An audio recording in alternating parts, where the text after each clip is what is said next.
കൊരിന്ത്യർ ലേഖനം 8-ാം അധ്യായം അതിൻ്റെ 9-ാമത്തെ വാക്യം. നമ്മുടെ കർത്താവായ യേശു ക്രിസ്തു സമ്പന്നനായിരുന്നിട്ടും അവൻ്റെ ദാരിദ്ര്യത്താൽ നിങ്ങൾ സമ്പന്നരാകേണ്ടതിന് നിങ്ങൾ നിമിത്തം ദരിദ്രനായ കൃപ നിങ്ങൾ അറിയുന്നല്ലോ. പൗലോസിൻ്റെ കൊരിന്ത്യ സഭയോടുള്ള ലേഖനമാണ്. 7-8 അധ്യായങ്ങൾ അദ്ദേഹം ഒരു സാമ്പത്തിക പിരിവിനെ കുറിച്ച് തുടങ്ങുന്നതാണ്. അതിൻ്റെ 7-ാം അധ്യായത്തിൽ ഞാൻ ലേഖനത്താൽ നിങ്ങളെ ദുഃഖിപ്പിച്ചെങ്കിൽ അത് അനുതാപം വരുന്ന ദുഃഖമാണെന്നും അത് ഡാമേജ് ഉണ്ടാക്കാത്തതാണെന്നും ഒക്കെ പറഞ്ഞുകൊണ്ടാണ് തുടങ്ങുന്നത്. പിന്നെ 8-ാം അധ്യായത്തിൽ മക്കദോനിയ സഭകൾക്ക് അതിനുവേണ്ടി അല്ലെങ്കിൽ അതുമായി ബന്ധപ്പെട്ട പിരിവിനെ കുറിച്ച് പറയുന്ന അധ്യായമാണ് ഈ 8-ാമത്തെ അധ്യായം. പ്രത്യേകിച്ച് 8-ാമത്തെ അധ്യായം. 2 കൊരിന്ത്യർ 8-ാം അധ്യായം പിരിവിനെ കുറിച്ച് പറയുന്ന അധ്യായമാണ്. അതിനകത്ത് പൗലോസ് കർത്താവിന് വേണ്ടി കൊടുക്കുക എന്നതിനെക്കുറിച്ച്, സഭകൾക്ക് കൊടുക്കുന്നതിനെ കുറിച്ച് പഠിപ്പിക്കുകയാണ്.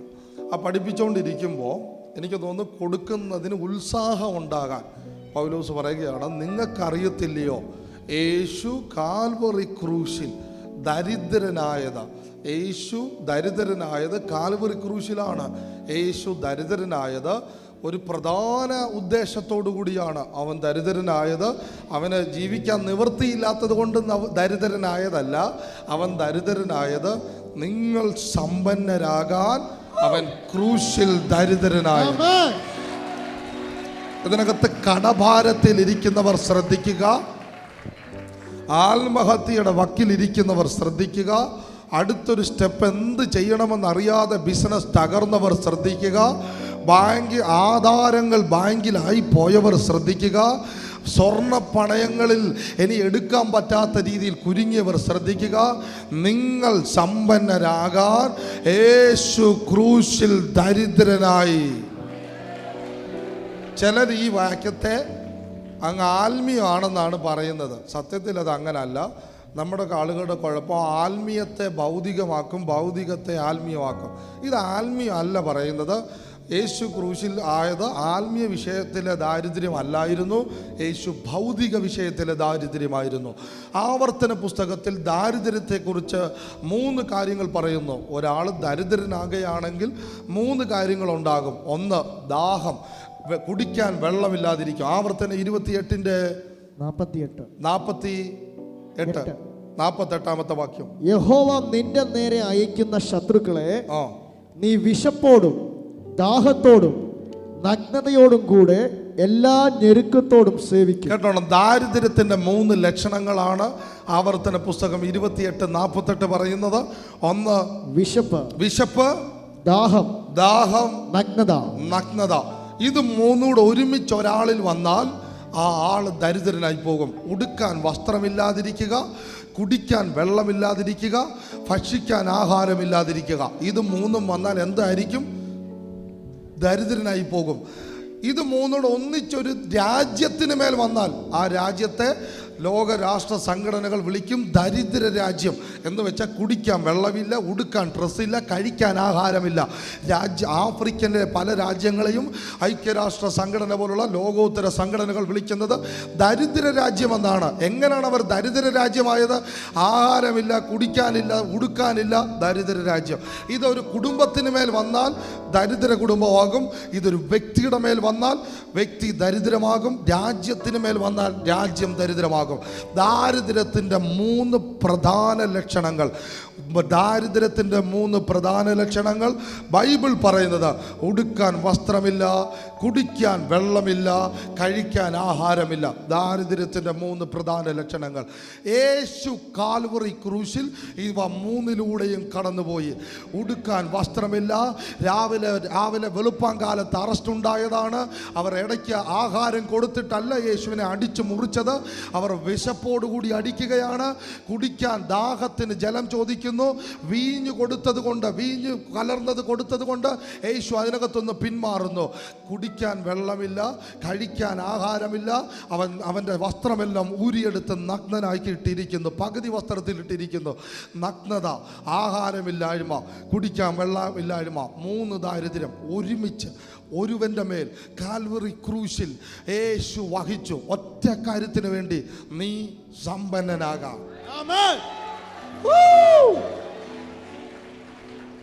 യേശുവിൻ്റെ കാൽവറി ക്രൂശിൽ ഏറ്റവും പ്രധാനമായി 4 കാര്യങ്ങൾ നടന്നു. ഞങ്ങൾ വിശ്വസിക്കുന്നത് 4 കാര്യങ്ങൾ നടന്നു. അല്ല, ബൈബിൾ പഠിപ്പിക്കുന്നത് 4 കാര്യങ്ങൾ നടന്നു. പകുതി സഭക്കാരും ഇതിനകത്തെ 4 കാര്യങ്ങളും പൂർണ്ണമായി വിശ്വസിക്കുന്നില്ല. ഒന്ന്, യേശുവിൻ്റെ കാൽവറി ക്രൂശിൽ പാപങ്ങളുടെ മോചനം സംഭവിച്ചു. ഞാൻ അത് പൂർണ്ണമായും വിശ്വസിക്കുന്നു. യേശുവിൻ്റെ ക്രൂശിന് വിടുവിക്കാൻ കഴിയാത്ത ഒരു പാപിയും ഇല്ലെന്ന് ഞാൻ വിശ്വസിക്കുന്നു. 2, ശാപങ്ങളുടെ മോചനം സംഭവിച്ചു. നമ്മുടെ അതിക്രമവും അകൃത്യവും യേശു ക്രൂശിൽ വഹിച്ചു എന്ന് ഞാൻ വിശ്വസിക്കുന്നു. പാപം യേശു ക്രൂശിൽ പരിഹരിച്ചു, ശാപം യേശു ക്രൂശിൽ പരിഹരിച്ചു. ഇനി അടുത്തതിലേക്ക് പോകുമ്പോഴാണ് ഞങ്ങളുമായിട്ടുള്ള പ്രശ്നം. അല്ല, ബൈബിളിൻ്റെ സത്യത്തോട് ചിലർ പുറംതിരിഞ്ഞ് നിൽക്കുന്നത്. ഇത് രണ്ടും ഏകദേശം സഭകളെല്ലാം അംഗീകരിക്കുന്നു. അടുത്തത് അവർക്ക് വിശ്വസിക്കുന്നതിനപ്പുറമാണ്.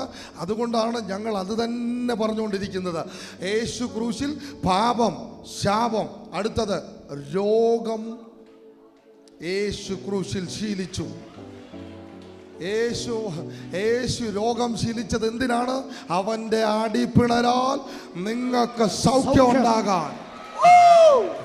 യേശു ക്രൂശിൽ അവൻ രോഗത്തെ ഏറ്റെടുത്തു. അടുത്തത് വളരെ ആളുകൾ എതിർക്കാൻ സാധ്യതയുള്ളതാണ്. കാരണം യേശു ക്രൂശിൽ ദരിദ്രനായി നിന്റെ ദാരിദ്ര്യത്തെയും പരിഹരിച്ചു. അങ്ങനെയാണ് യേശുവിൻ്റെ വളരെ സിമ്പിളാണ് ഞങ്ങൾ ഈ പറയുന്നത്. എനിക്കറിയാം, വളരെ സിമ്പിളാണ്. യേശുവിൻ്റെ ക്രൂശിൽ 4 കാര്യങ്ങൾ പ്രധാനമായി സംഭവിച്ചു. പാപം, ശാപം, രോഗം, ദാരിദ്ര്യം. ഇവ 4ഉം വിശ്വസിക്കുന്നവർ എൻ്റെ കൂടെ ഇതിനകത്തുണ്ടെങ്കിൽ കൈ അടിച്ചോ കൈ ഉയർത്തിയോ? നിങ്ങൾ വിശ്വസിക്കുന്നോ ഇത് 4ഉം യേശു ക്രൂശിൽ പരിഹരിച്ചെന്ന്? പാപം, ശാപം, രോഗം, ദാരിദ്ര്യം, ഇവയ്ക്ക് 4നും കാൽവറി ക്രൂശിൽ പരിഹാരം യേശു വരുത്തിയിരിക്കുന്നു. ഇന്ന് പകലിൽ ഒരുത്തൻ വിശ്വസിച്ചാൽ ഇവയിൽ 4ൽ ഏതു വേണമെങ്കിലും നിനക്ക് സ്വീകരിക്കാൻ പരുവത്തിന് അത് തുറന്നു കിടക്കുകയാണ്.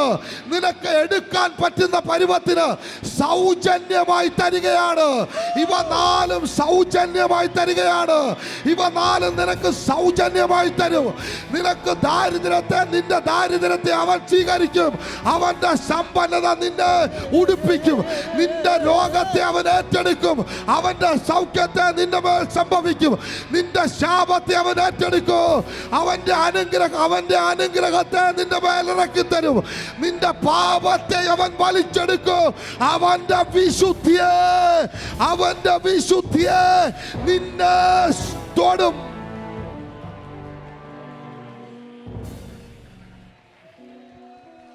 ഞാൻ വിശ്വസിക്കുന്നത് ഇവ 4ഉം ഒരുമിച്ച് വന്നാലേ സുവിശേഷം പൂർണ്ണമാകത്തുള്ളൂ.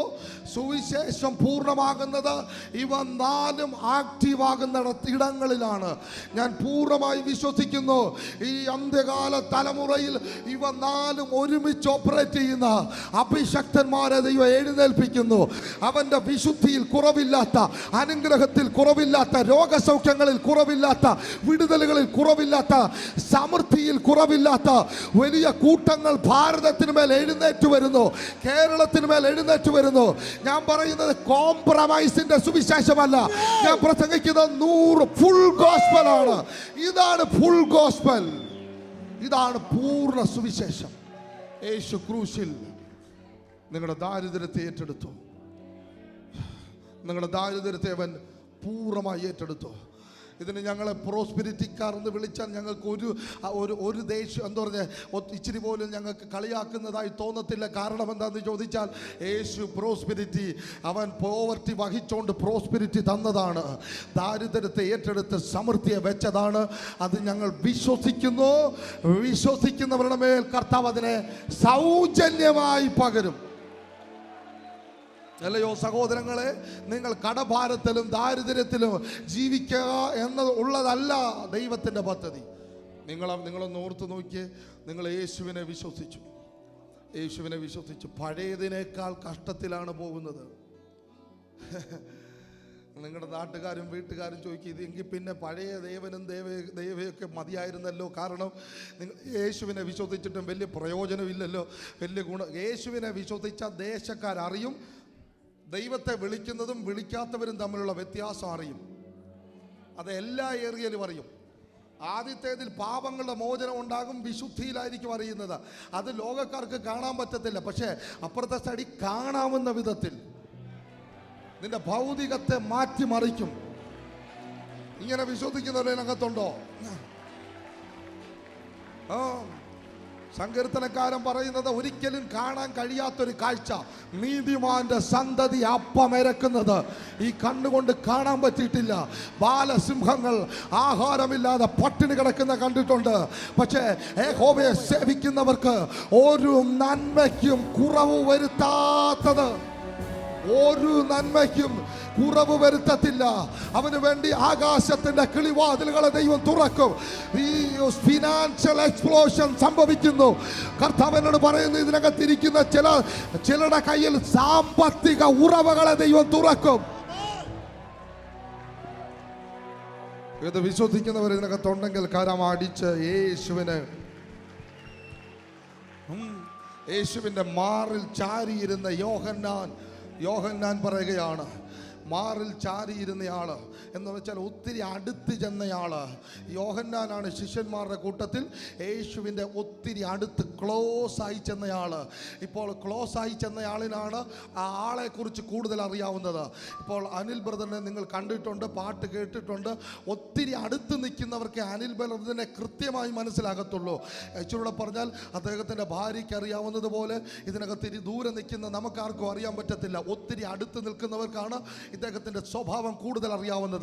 ഒത്തിരി അടുത്ത് നിന്ന് യോഹന്നാൻ പറയുകയാണ്, മാറിൽ ചാരിയിരുന്ന യോഹന്നാൻ പറയുക, എൻ്റെ പ്രിയനെ, നിന്റെ ആത്മാവ് ശുഭമായിരിക്കുന്നത് പോലെ നീ സകലത്തിലും ശുഭവും സുഖവും. ഈ വാക്കുകൾ ആളുകൾക്ക് ദേഷ്യമാണ്. സകലത്തിലും ശുഭവും സുഖവുമായിരിക്കണം എന്നതാണ് സ്വർഗീയ പദ്ധതി. നീ സകലത്തിലും, എന്നെ കൂടുതൽ പറയാൻ പറ്റുന്നവർ പറ, സകലത്തിലും ശുഭവും സുഖവുമായിരിക്കണം. പറഞ്ഞാട്ടെ, സകലത്തിലും. നീ കൈവെക്കുന്ന ഇടങ്ങളിലെല്ലാം, നീ ശുശ്രൂഷയിൽ കൈവച്ചാൽ, നീ ബിസിനസ്സിൽ കൈവച്ചാൽ, നീ എക്സാമിൽ കൈവച്ചാൽ, നീ തൊടുന്ന ഏരിയയിലെല്ലാം നിനക്ക് സകലത്തിലും ശുഭവും സുഖവുമായിരിക്കണം എന്നതാണ് ദൈവത്തിന്റെ പദ്ധതി. ദൈവം പരാഗ്രഹിക്കുന്നത് അവൻ നിന്നെ സകലത്തിലും ശുഭവും സുഖമാക്കും. സദർശവാക്യങ്ങൾ 10:22 പറയുന്നത്, അധ്വാനത്താൽ ഒന്നും കൂട്ടാൻ കഴിയുന്നില്ല, യഹോവയുടെ അനുഗ്രഹത്താൽ സമ്പത്തുണ്ടാകുന്നു. ഒന്നുകൂടെ ഞാൻ പറയാം, അധ്വാനത്താൽ ഒന്നും കൂട്ടാൻ കഴിയുന്നില്ല. നിങ്ങൾ അധ്വാനിച്ച് ഇല്ല, അധ്വാനത്താൽ കൂട്ടാൻ കഴിയത്തില്ല. അധ്വാനത്താൽ അഡ്ജസ്റ്റ്മെന്റ് പറ്റത്തുള്ളൂ. നീ അധ്വാനിച്ചിട്ടും കൂട്ടാൻ കഴിയുന്നില്ലെങ്കിൽ, നിനക്ക് ജീവിക്കാൻ വേണ്ടി അത്യാവശ്യമുള്ളതുപോലും നടത്താൻ കഴിയുന്നില്ലെങ്കിൽ, ഇതിന്റെ അർത്ഥം ഇതാണ്, നിന്റെ അധ്വാനത്തിന്റെ മേൽ യഹോവയുടെ അനുഗ്രഹം ആവശ്യമുണ്ട്. നിന്റെ ബിസിനസ്സിന് മേൽ നീ ഒത്തിരി ബിസിനസ് ചെയ്തു, ഒന്നിനകത്തും സക്സസ് ആകുന്നില്ല എങ്കിൽ അർത്ഥം ഇതാണ്, നിന്റെ ബിസിനസ്സിന് മേൽ യഹോവയുടെ അനുഗ്രഹത്തിന്റെ ആവശ്യമുണ്ട്. നീ ഒത്തിരി ശുശ്രൂഷകളിൽ സക്സസ് ആകുന്നില്ല, അർത്ഥം ഇതാണ്, നിന്റെ അധ്വാനത്തിന്റെ മേൽ അവന്റെ അനുഗ്രഹത്തിന്റെ ആവശ്യമുണ്ട്. നീ ജോലി ചെയ്തു, ജോലിയിൽ നിനക്ക് കയറാൻ പറ്റുന്നില്ല, അതിനകത്തൂടെ വിജയിക്കാൻ കഴിയുന്നില്ല, അതിന്റെ അർത്ഥം ഇതാണ്, നിന്റെ ജോലിയിൽ അവന്റെ അനുഗ്രഹത്തിന്റെ കൈയുടെ ആവശ്യമുണ്ട്. അധ്വാനമല്ലാത്ത ഒരു അനുഗ്രഹത്തിന്റെ സ്പർശനം നിനക്ക് ആവശ്യമുണ്ട്. കർത്താവിനോട് പറയുന്നു, കടഭാരത്തിൽ, ജപ്തിയിൽ, ലോണിൽ, കുരുക്കിനകത്ത്, സാമ്പത്തികത്തിൽ കുരുങ്ങിയിരിക്കുന്ന സഹോദരങ്ങൾ കേൾക്കുക, ഇന്ന് നിന്റെ മേൽ അനുഗ്രഹത്തിന്റെ കൈവക്കാൻ പോകുകയാണ്.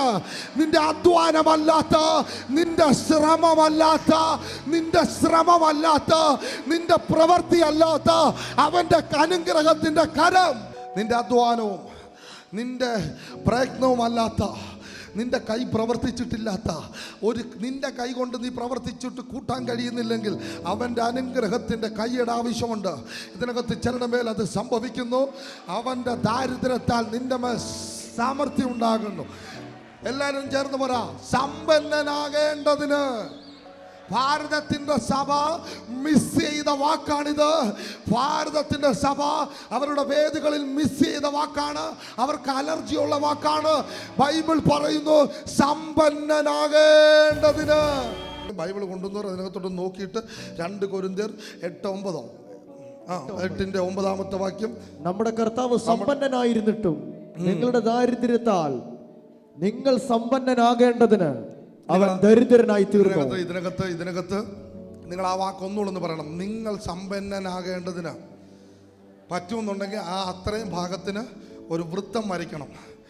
അത്രയും ഭാഗത്തിന്. കാര്യം നമ്മുടെ മൈൻഡ് നമ്മളോട് പറഞ്ഞത് ദാരിദ്ര്യമാണ്. അത്രയും ഭാഗത്തിന് വൃത്തം വരച്ചിട്ട് പറയണം സമ്പന്നനാകേണ്ടതിന്. ബൈബിളിൽ തന്നെ വരയ്ക്കാൻ പറ്റുന്നവർ വരച്ചോ, എഴുതാൻ പറ്റുന്നവർ എഴുതി വെക്കോ. സമ്പന്നനാകേണ്ടതിന് 2018 സമ്പന്നനാകേണ്ടത്. ഇതിനകത്ത് നിങ്ങൾ എന്ത് വിശ്വസിക്കുന്നോ, എന്ത് പ്രഖ്യാപിക്കുന്നോ അതേ അനുഭവിക്കത്തുള്ളൂ. അപ്പന്റെയും അമ്മയുടെയും അല്ലാത്ത സ്വർഗീയ പദ്ധതിയും സമ്പന്നതയുമുണ്ട്. പാരമ്പര്യമല്ലാത്ത സമൃദ്ധിയുണ്ട്. ഇതിനകത്ത് ചലനമേൽ അത് ദൈവം പകരും. ഞാനൊരു പ്രവാചകനാണ്, ഊഹാപോഹം വിളിച്ചു പറയാൻ നിൽക്കുകയല്ല. ദൈവത്തിന്റെ ഹൃദയം പറയുന്നു, കപ്പന്റെയും അമ്മയുടെയും അധ്വാനവും അല്ലാത്ത സമൃദ്ധി സ്വർഗത്തിന്റെ പദ്ധതിയിലുണ്ട്. നീ അത് വിശ്വസിച്ചാൽ നിനക്കത് അനുഭവമാക്കാം. നീ അത് വിശ്വസിച്ചാൽ നിനക്കത് അനുഭവമാക്കാം. സമ്പന്നൻ ബ്രദർ, സമ്പന്നനാകേണ്ടതിന് പൗലോസേ, നിങ്ങൾ പറഞ്ഞ വാക്കിനെ അതുപോലെ ഞങ്ങൾ എടുക്കുകയാണ്.